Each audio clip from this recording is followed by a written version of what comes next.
दररोज संध्याकाळी ना हे चौकटीवरती येऊन बसते, एकदम सुरक्षित वाटतं तिला. टिफिनच्या तयारीला सकाळी उठले उठले मी लागले आणि रात्री समर्थने सांगून ठेवलं होतं, आई मला आज मटकी पाहिजे. तर मी रात्रीच मटकी भिजवली होती. तर देशी मटकी आहे छोटीवाली, थोडीशी महाग असते पण खाण्यासाठी तेच चांगली असते म्हणून मी तेच आणते. आणि मग कुकरला 2 शिट्ट्या काढून घेतल्या आणि मस्त अशी सुक्की भाजी बनवली. हे समर्थाला खूप आवडते. त्यानंतर मग आहोनला थोडंसं गोडधोड काहीतरी करावं म्हणलं आणि शेवयाची खीर. मग थोडीशी तुपामध्ये शेवया होत्या, ड्राय शेवया, ते मग भाजून घेतल्या.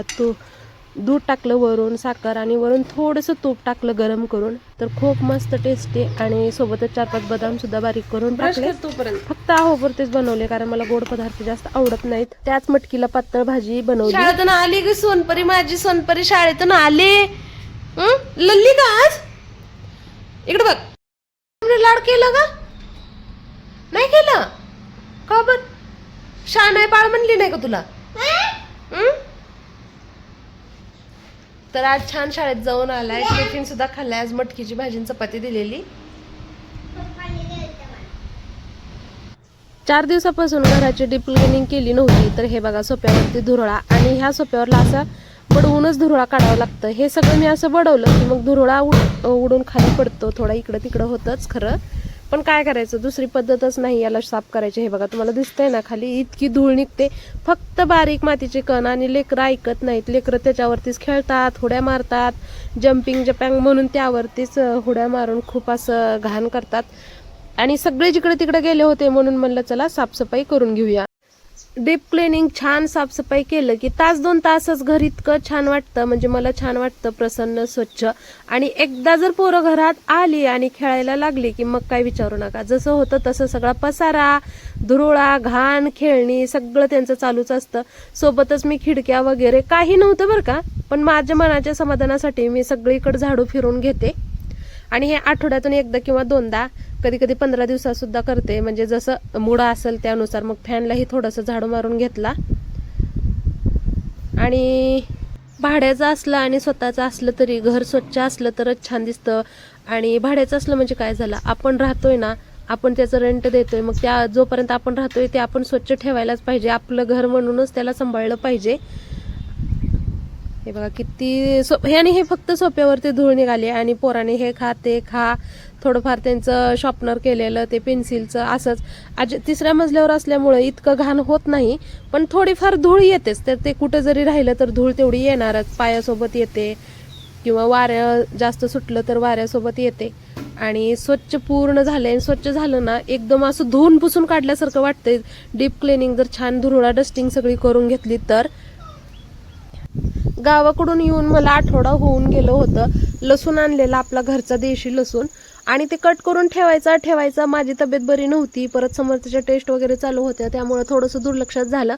मग आठवडी बाजार आणला ना आहोने, त्यावेळेस कांदे आणली. मग कांदे पण साफ व्यवस्थित करून ठेवताना मी कात्रीनं पूर्ण लसणाचे गडे असे कट करून घेतले. आणि थोडंसं थंडीचं दिवस झालेत ना, त्यामुळे असं तुटून निघत नाही, कट करून मोडून निघत नाही, कारण ते सादळल्यासारखं झालंय. त्यामुळे मग मी कात्रीनं कट केलं. आणि मग एका जाळीमध्ये मी कांदे आणि एका जाळीमध्ये लसूण ठेवणार आहे.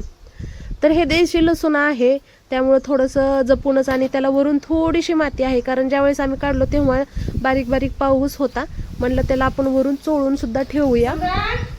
तासभर सुद्धा मला सम्राटने वेळ दिला तर माझे बऱ्यापैकी सगळे कामं होतात बरं का. आणि सम्राट आणि शिव बाहेर खेळत होते आणि माझे तोपर्यंत किती कामं झाले बघा. पूर्ण माझं घर मी पूर्ण डस्टिंग करून घेतलं, स्वच्छ करून घेतलं. कांदे, जाळ्या सगळ्या, जे एक्स्ट्राच्या कॅरी बॅगा वगैरे सगळ्या होत्या त्या मी सगळ्या काढून घेतल्या, जे नको होत्या ते. आणि जे पाहिजे होत्या 5-5 किलोच्या, ते मला गावाकडून पीठ वगैरे, तांदूळ असं काहीतरी आणायला, भाजीपाला ते लागतं, तितक्या मोठ्याच ठेवल्या. आणि बाकी सगळ्या मी कॅरी बॅगा वगैरे, परत ही लसणाचं सगळं मी डस्टबिनमध्ये टाकून दिलं. 2च मिनिट मी सोप्यावरती वाळलेले कपडे आणून ठेवले आणि थोडंसंच इकडे तिकडे गेले. तोपर्यंत लाडूने सगळं खाली फडजीवर टाकून दिलं. आणि हे लाडू आपल्याला बसला होता मस्त खेळत. आणि मग मला भूक लागली, मम्मी मला बदाम दे किंवा शेंगदाणे दे, असं त्याला का खायला आवडतं. तर मग मी त्याला बदाम दिलं आणि मग मी माझी कामं करायला लागले. सोबत मी सुद्धा एक बदाम तोंडामध्ये टाकला. आपल्या लाडोबाला खायचं आहे पेरू.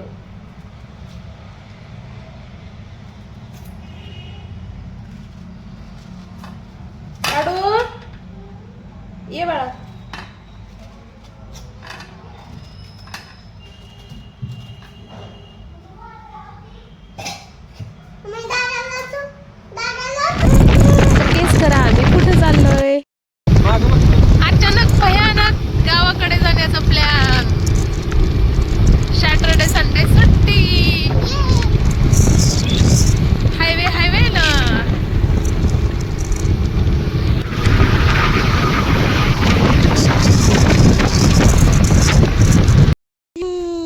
पण थेट कुठे आलंय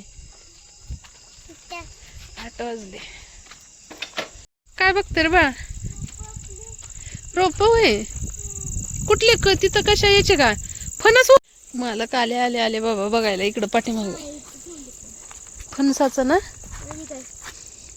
नाही उगवलं आंबा आंबा उगवलाय तुझा पेरू चला आता सकाळी बघायचं चल 8 आलं ना पायनॅपल हा चला चला हात घालू नका झाडात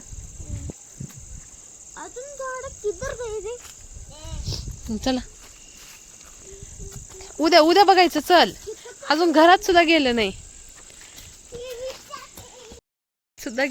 गाडीवरून उतरलेत की नीट झाडं बघायला पडाल्यात बघा किती आवड आहे तुम्हाला आवड आहे झाडाची तर पोरांना सुद्धा किती आवड आहे पुढे हे चिमणी दररोज संध्याकाळी इथं येऊन बसते चौकटीच्या वरती सुरक्षित तर आपली बेडरूम अशा पद्धतीचा पूर्ण पसारा तर आता हे सगळं आवरायचं आणि हे जे फ्रेम आहेत ना समर्थ पोटात होता त्यावेळेस लावलेले आहेत म्हणजे 9-9.5 वर्षापूर्वी लावलेले आहेत बरं का आणि ते त्यावेळेसच त्याला ती क्लिप मारून आहोळी बसवली ती तसंच आहे हे पण त्यावेळेसच आणलं होतं आम्ही तर ह्या घराला 20 वर्ष पूर्ण झाले 20 वर्षापूर्वी आहोने बांधलेलं घर आहे आणि हे थोडंसं मग पसारा शेतातलं साहित्य वगैरे आणि मी तुम्हाला म्हणलं ना मी पोलपाट काढला पण गावाकडेच विसरला तर हा मी एक काढलाय आणि हा मी चॉपिंग बोर्ड करणार आहे आणि सोबत टीप वगैरे हे काय असं आता हे सगळं आवरायचं ही अशी आहे आमची बेडरूम मी तेवढा पसारा सोबत नेलाय तरी आणखीन भरपूर आहे बेड भरून भांडे वगैरे सगळं हे पण ना समर्थलाच्या वेळेस लावलेलं जवळजवळ इथं आम्ही 8 ते 10 ही लावले होते समर्थसाठी आता लाडू मोठा झालाय खरा तर आणि भिंती ते कशा झालेत बघा आता 20 वर्ष झालंय बांधकामाला म्हणजे तस तर होणारच इकडे शिवाजी महाराज वगैरे हे नंदुबाईनं दुरी बांधले पावसाळ्यात कपडे वाळत नाहीत म्हणून आपलं किचन ओटा देवघर